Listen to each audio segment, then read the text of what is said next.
She's back. Hello, ladies and gentlemen.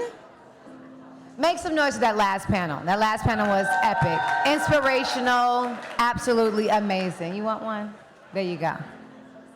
So up next, we're going to take a break for conversations for just a second, because I want to do something that my mother told me to do every day, which is to learn something new every day. It could be something small, something huge, but don't let a day go by without learning a new piece of information. So I want to give you guys, I don't want to call it a fun fact, but I think it's a fact that we all need to know in this room. Did you know that Black designers only make up 7.1% of the fashion industry, the billion-dollar fashion industry? Now, considering how Black designers set so many of the general market trends, I mean, the things that they're wearing, they came from us, but they put their names on it, that thing, and how much money our community generates for the fashion industry each year, I don't know about you, but that number sounds absolutely crazy. A lot of Black dollars are going out of the community, essentially, because we're buying their clothes, right? But not enough money is coming back into the community because we're not making and buying enough of our clothes and our things. So, for me, it's the fact that the level of representation does not come close to match the level of impact that we have out there. So if you've already received a pin or a sticker, you've seen them around, they have a number on them. They're from McDonald's. They say 7.3%. Now, if you have one of those pins, you have one of those stickers, do me a favor. Wear it proudly, like I wear my locks, like you hold your head. And when someone asks you, what is that number? What's the point of that on your shirt? That's your conversation starter. That's for you to let them know who we are and where we need to be. Because the reality is that we cannot change what we don't talk about. So we have to start the conversation. Y'all want to have a conversation? All right. Let's have the conversation.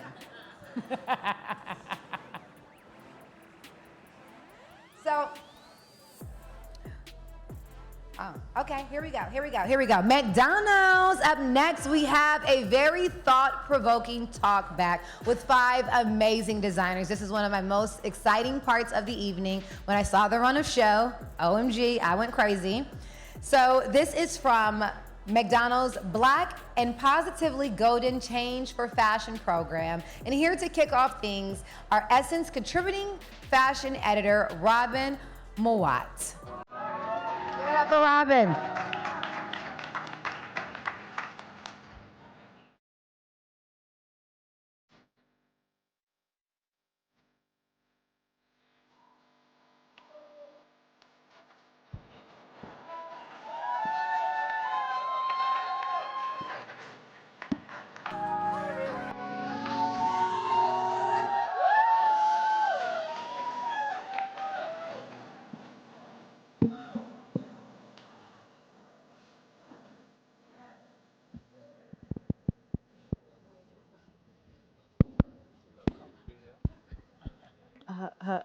Okay.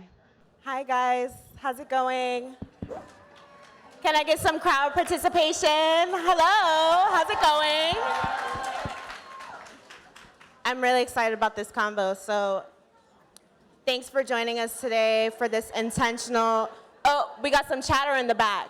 Do we need to clap once if you can hear me? We're in the classroom? Clap once if you can hear me. Clap twice if you can hear me. Okay. So I'm really excited about this intentional panel discussion. We're going to be talking about creativity, impact of these excellent Black designers, and they're charting their paths, they're visionaries, redefining style, and often met with challenges. But tonight we're delving into their stories and discussing their ongoing journeys within the industry. And so I want each of you to say who you are and the brand that you represent. Hi, everyone. Hi, my name is Hart. I'm the CEO and founder of Heartthrob, born and raised in New York City. So, hey everyone, I'm Nia Tomas, and I'm the founder and creative director of my brand, Nia Tomas.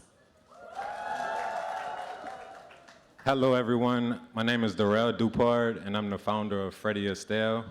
And I'm from New Orleans, Louisiana, and based in Los Angeles. Hello, hello. My name is Larissa Muehleder, and I am the founder and designer of Muehleder, which is a women's wear brand based in New York. I grew up in Brooklyn, but woo! I know that's right. But I attribute my boldness and the colors I use and the vibrancy and the flares to my origins, which is Nigeria, Lagos, Nigeria. So. Hello, everybody. My name is Shareef Mosby, founder and creative of Victim 15. I'm from Richmond, Virginia, and wear that proudly. Okay, so I'm gonna hop right into it. The documentary, which premieres next week at McDonald's State of Fashion Symposium, captures each of your unique perspectives on luxury and fashion. Could you share with me what luxury undefined means to you? And I'm gonna start here. I would say luxury undefined is just your classification of luxury. I feel like you determine what that is in your own style, in your own creative brain. You define what luxury is, so yeah. Luxury, I think, is defined by the quality of the clothing and the pieces that we're making, and it doesn't necessarily need to be made in Europe or white-centric spaces. I think celebrating people who are still keeping craftsmanship alive all over the world, which is mostly brown and black women, is what we should be celebrating. Woo!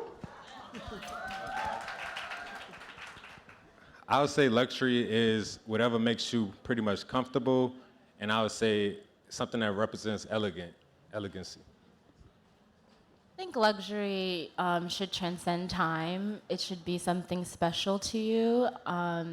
You should shop with intention, and it should, be something that you can go back to again and again. I feel like luxury undefined for me is an individual that's comfortable in his own being and feel vibrant, just being yourself.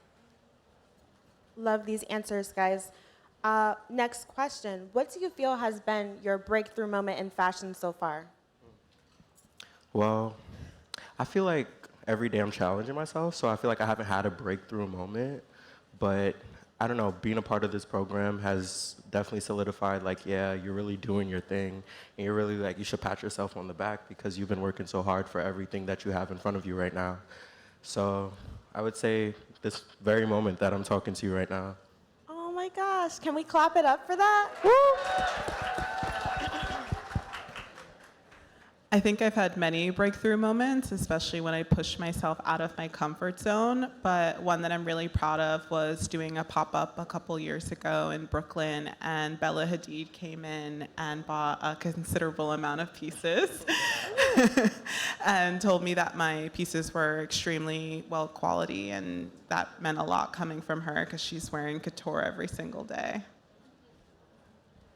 I think one of my experiences is definitely this program, and another one would be I got to make a few outfits for Busta Rhymes for his tour, and I actually got to see him wear it and perform in it behind stage. So. I think when I started, you want to be in magazines, and of course I've been in several, and I've dressed Issa Rae, I've dressed Cardi B, I've even dressed Eva Marcel back in 2016. But I think my breakthrough moment is just coming into a room like this and seeing beautiful women tell me, I love what you're doing, and seeing that they see themselves in my clothes and in my brand. So I think that tells me that I'm doing something right when I can, be a part of a community like this. That was beautiful. Now, I feel like for me, coming from Richmond, Virginia, it's not a lot of any, designers that's being able to be recognized for their talent. So being a part of this program, that allowed me to be a part of the BET Awards and, being seen on stage in front of millions of people, showing, my city that you can also be at this platform as well. That was big for me to kind of just give back to the individuals that, looked up to me growing up. Oh, and we were on the BT Awards. That was dope. Okay, so next question. Do you feel that black designers in prominent positions can inspire the next generation of designers? And to me, I kind of think of like Pharrell Williams being at Louis Vuitton. So would love to dabble in that question. Well, I just feel like as black people, we curate a lot of what's happening nowadays in media, in music, movies, TV shows. We're a lot of the inspiration for a lot of people. So people like Pharrell Williams, Virgil Abloh being in places that they're not normally in is like, I've looked up to them for years. So being a younger designer and watching them do their thing is also like, damn, I can do my thing. So I know someone one day will be watching me and be like, well, I can do that too. So I definitely feel the same sentiment as Hart, and I'm extremely inspired by so many black women in fashion who are killing it, from Grace Wills Bonner to Martine Rose to Aurora James. I definitely look up to them, and I hope that someone can see that in me and encourages them to keep forward on their journey. I definitely just feel like it's an eye-opener, and it shows us as black designers that the sky is the limit or even beyond. I'm honestly really excited about the fact that we can stop saying we're the first to do it. I love that, rest in peace Virgil, but, he passed the torch to Pharrell, and it's not this like, oh my God, this black designer is at this luxury house. And eventually we'll stop being like this category, and it'll just be space for us amongst everyone else. And, we'll go from 7% to 30% to 50%. So I'm just really excited about this. I feel like, it starts with us, and it's just going to keep going, so. Yes, what she said. Because, at the end of the day, we are the tastemakers in this fashion industry. And Virgil Abloh, that was somebody that I looked up to as well. So like seeing him bridge the gap between streetwear and luxury, and also showing our generation growing up that you can be a part of a big luxury fashion house, and anything can happen in this world. So I think at the end of the day, if you keep on just trying hard and working at your craft, you're going to get to that point. So next I would like to ask, how do you incorporate identity into your designs, and has that played a role in your creative process at all? Well, I would like to say I'm like a, I would say per se grunge punk. So I like to just incorporate my personality and who I am into my clothes, because I want people to feel exactly how I feel when I create something, which is overwhelmingly full of love, because I love what I do. So I want you to feel what I feel when I put the love in the clothes. So I would say adding elements of my personality helps translate to other people. I would definitely say my brand is very autobiographical and constantly evolving with me.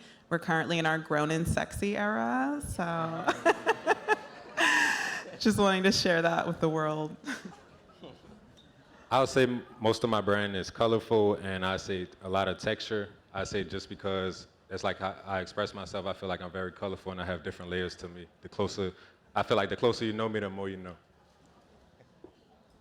I think as the designer, it started out being about me, and then it slowly became about the women I design for. So I just really love to see them put it on, tell me how they feel, and I evolve my designs through that.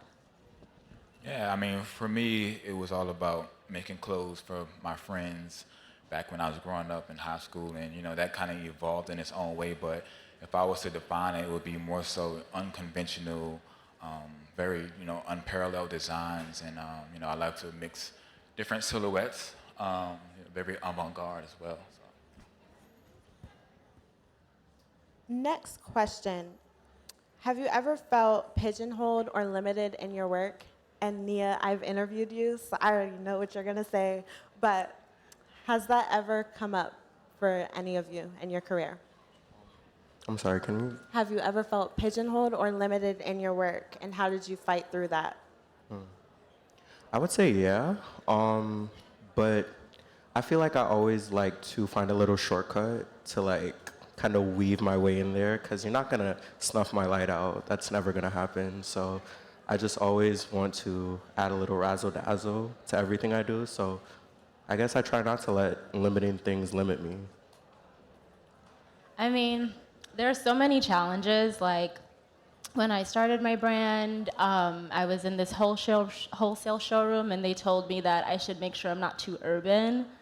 And so I had this white model, and no shade to her, but I would look back at my lookbooks, and it had no like identity of my own, because I was trying to fit this image in order to get into like Saks and all these stores.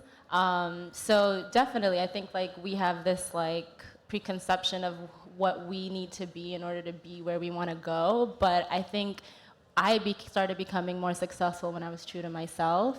And even if you feel like you are in a box, like, like there are some brands, like right now my mentor is Jacqueline Cooper from Laquan Smith, and his brand is extremely sexy, and and they'll say, it's too sexy, real women don't wear this, but it's like, what do you think you see? Like, celebrities are real women, So I think you have to stay true to yourself, even if people try to put you in a box, because they're always going to do that. Everyone has an opinion. No, exactly, I mean, a lot of people's going to have opinion of your work. At the end of the day, I don't put myself in a position where it's not an organic approach to something. So, if I feel like, somebody's going to try to stop my flow, I normally just kind of like, back away from it. And I don't stress over my design process. Like, if I don't feel comfortable doing something, or if I feel like, it's not natural way of doing it, then I just kind of like back off. Yeah, I think you need to take everything with a grain of salt, because at the end of the day, I'm the CEO of my company, and I have to make the decisions that are going to move us forward, and trusting my gut hasn't steered me wrong yet.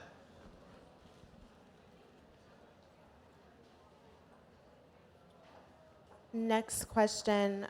Can you discuss the role that mentorship and community plays among Black designers? Well, community is everything. I feel like, look at us in this room right now. We're all a community right here. Hey, y'all. Woo! So I feel like it's like the foundation of most of what society is community. And mentorship also plays a part in that, because you always need someone to steer you in the right direction, tell you what's right from wrong, and even if it is wrong, this is a learning lesson. So both play tremendous parts in whatever you do. Every brand that I've seen and admired, their trajectory has never done it alone. It's always been a team and a community as a huge force behind it. And I don't think it's possible to move forward without that community, because there can be moments of self-doubt and not knowing the right path to take. And that's when we have to rely on each other. I would say it's the most important thing, because as far as like a mentor, you can't go to school to learn this type of stuff. You can't Google it, but we're really getting like insight from people who have firsthand experience in this industry. Yeah, I think as an entrepreneur in any business, whether it's fashion, beauty, arts, culinary, it could become very lonely, and you kind of get in your head a lot, but you don't realize you're all dealing with the same issues, the same hurdles. So community, even if you can't find the right mentor, because obviously like mentorship is, it's like dating, it has to work for both of you. But I think it's dope to surround yourself and effectively seek out people that are doing what you want to do, things like you, in order to feel stronger, in order to kind of like bond on that, which is what makes me so grateful to have met all of you, because I feel like we do that for each other. Yeah, the group chat is lit, y'all. I mean, I feel like I'm a product of my community just sitting right here. I wouldn't be here today if it wasn't for people back at home believing in my vision, supporting me in different ways. I can go on and on about the ways they supported me, but it's just like to have individuals believe in your approach and to kind of see the vision through, that's amazing. And having a mentor is huge as well. This is my first time being paired with a mentor, and it's been very insightful. Beautiful responses, guys. How can the industry ensure that designs are reflective of the diverse assortment of customer experiences? I feel like this is a great question for you guys. So, yeah, how can you guys continue doing what you're doing, basically, is what I'm asking. Shop black businesses. Amen. Share black businesses. I can't tell you how many times a customer's like, I went out and she had my dress on. I'm like, girl, I hope so. Like, share it with your friends, please. We are not your best kept secret. Facts. I think there's a big misconception that the only way to support brands is by buying something on our website, especially if we're selling something at an expensive price point that not everyone has access to. But even, reposting our content on your feed or your story, that helps so much. Signing up for our newsletters, telling a friend, there's so many ways to support other than just monetary. And I would say just really spreading the word about all the black designers and the black brands out there. So I'm also curious, what is all of you all's thoughts on making luxury more, I don't want to say accessible in terms of price point, but just creating kind of a vision that is reflective so that customers who maybe feel uncomfortable in the past, they may be able to resonate with what you're doing. How can you guys kind of do that for us? I think it's important to show different people, different women, different sizes, different colors with different styles in your pieces. I personally love to do a restock, and I learned that because you might see it. I mean, the dress is $400. Not everyone is like, okay, cute, add to cart. It'll take some time, and I had customers constantly like 2 years later, 3 years later, like, is this dress still in stock? So if it's a bestseller, I'll restock it because I know that someone is like eyeing it for 2 years from now when she turns 30. I think it's just making it accessible and being consistent. I mean, we also have to do our jobs of staying in stock, creating new styles, listening to our consumer. Exactly. Yeah, it's a whole job, right? Yeah, I mean, being consistent, sometimes when you do the design, you do the back office, and you doing everything yourself, it's hard to kind of like, show up and show out every time. But it's just like, showing people and kind of like making sure that everybody understands like your backstory and like the whys of your brand. I think that helps the outlook. Yeah, I feel like people, of course they're gonna love your clothes, especially if you're making some really good stuff. But I feel like the best thing that you can do is make someone fall in love with you and your brand, and not just the stuff that you're making. I love that answer. I wish I had a notepad. So can you each share what you feel separates your brand from others in the fashion market currently? I mean, for me, I feel like my unconventional approach to creating garments, kind of rooted from not having money to even make clothes for myself at the time. So it was just like using different material, like, plexiglass, acrylics, and different things that I source, like by upcycling or creating myself I think is a unique approach to kind of combine different materials with fabric that you normally don't see. So I think it's different. I'd say by using like different unique fabrics, being bold. I believe this fabric is from like 1989, so of course it's going to stand out to so many people. Soft. Probably took hundreds of hours to make, different stuff like that. So just pretty much, I say do the most to stand out. Okay. Oh, well, make a lot of my pieces from like older vintage pieces. I'm an upcycler. I believe in sustainability, save the turtles. So that along with, I guess, my otherworldly approach to things, I see things through like a fictional lens. So when I look at everything, I want to make something that you're not seeing like walking down the street, Definitely supporting a slow fashion movement at Nia Tomas currently. All of our pieces are hand knitted and hand crocheted, so one of our dresses can take up to 3 days to make, and we number each dress saying this is number 1 out of 50, 2 out of 50, so people know that they're getting something that's truly limited edition. My next question is, when faced with adversity during your journey within the fashion industry, what is your go-to solution? When faced with adversity during your journey within the fashion industry, what has been your go-to solution? I think the best thing you can do is stay present. A lot of the times, people are like, we tend to just get wrapped up in like the fast-paced world. Like everything moves so fast nowadays. So I think just taking a second to just look around, smell the roses, love your family, love yourself, take some self-care days, drink some tea, like just relax, you know? I love that saying where they're like, it's not happening to you, it's happening for you. So that's just like been my mantra through things. I feel like a lot of times we're like, woe is me, like why didn't this happen, why didn't that happen, where it's like we're all on this world doing our best. So yeah, like take care of yourself, but like it's gonna be hard. Anything you wanna do, anything that's worth doing is tough, but you gotta keep at it and look for different ways to get through it. Anytime I'm facing adversity, I really just stop everything, sit down, and think of the real reason why I'm actually doing this. For me, I call my mama. I'm like, tell me what to do. And if that fails, then I usually draw back to like, okay, what is the problem? What options do I have? Make a mind map, draw it out, make a pros and cons list until I can come to a solution. I just go to sleep. No, I mean, you know, for real. I mean, who don't? You know, I mean, just, yeah, that's what I do. I just like. I love that for you. What changes would you all like to see take place in the global fashion industry? And what role do you hope to play in shaping that future?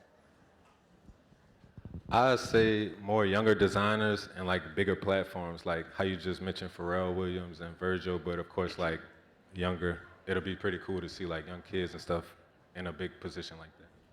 I would love to see America to have their own version of an LVMH or a Kering, an umbrella group that can support, you know, a plethora of designers, and we can share resources, share factories, make sure everything can be manufactured in the USA again. I'd love to be a part of building that. Yeah, to honestly piggyback off of what Nia said, share your resources. That's like the best thing you can do. Yeah, I mean, growing up, you know, it was hard to kind of find that help, you know, resources. A lot of things was kind of gatekeep, but I think nowadays it's more easier because of like the YouTube and, you know, you have a stronger community now, but, you know, resources is big, you know, knowledge. I think there should also be more like education on entrepreneurship in our schools, and you know, like even and also more like funding options for us, and not just like tech, but having like people believe in art again, and not just like the bottom line. I think that they should pour more into the arts and into the community. Woo! So before I wrap, I want to make sure that I ask each of you where people can find you. Can you say your Instagrams and your websites? You can find me on Instagram, Teenage Heartthrob with 2 B's, and my brand page is Planet Heartthrob, or you could shop planetheartthrob.store online. Yeah. My Instagram and website is niatomas.co, Nia Thomas.co. My Instagram is @thetrapdesigner, and my website is freddyestelle.com. You can find me right here, so come say hi. No, my personal Instagram is Girl in the White Glasses. My brand Instagram is Muehleder Label, and that's M-U-E, M as in Mary, U-E-H-L-E-D-E-R, label. And you can shop at muehleder.com. My brand _victim15, the word victim, and Shareef Mosby. You can find me. Woo! Let's clap it up for these incredible designers, guys. Thank you for having us. Thank you all for being here.